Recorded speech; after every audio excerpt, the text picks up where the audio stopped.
Maman Cécile, bonsoir. On vous a vu vraiment bouillonnante. Qu'est-ce qu'on peut retenir de votre message aujourd'hui pour ceux-là qui n'étaient pas là? Bonsoir et merci pour l'opportunité. Ce que j'aimerais dire comme l'économie de mon message, c'est que dans la pensée de Josué 14, où d'étirer le thème de Donne-moi cette montagne, Dieu veut que les hommes, les femmes de Dieu soient précis, soient fixés sur ce qu'ils demandent, qu'ils ne puissent pas être dans la cupidité, dans l'envie, mais qu'ils puissent être certains de ce que Dieu leur a promis. C'est tellement clair, c'est précis pour qu'ils la possèdent. Ensuite, nous avons parlé de ne pas perdre l'espérance, de garder l'espérance, de se dire, même si le temps passe, Caleb a eu la promesse à ses 40 ans, mais l'accomplissement est arrivé 45 ans plus tard, à ses 85 ans.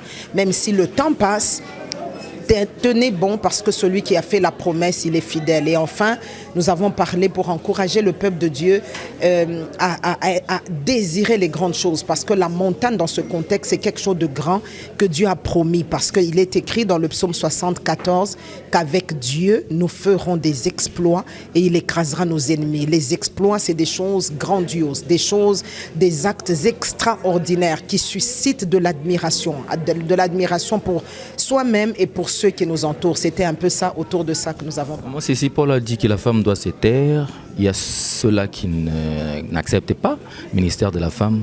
Et vous, vous êtes tenu devant de nombreuses personnes. Vous ne voyez pas que vous faites une chose et son contraire. Je ne fais pas du tout une chose et son contraire. Le Paul s'adressait à un auditoire précis.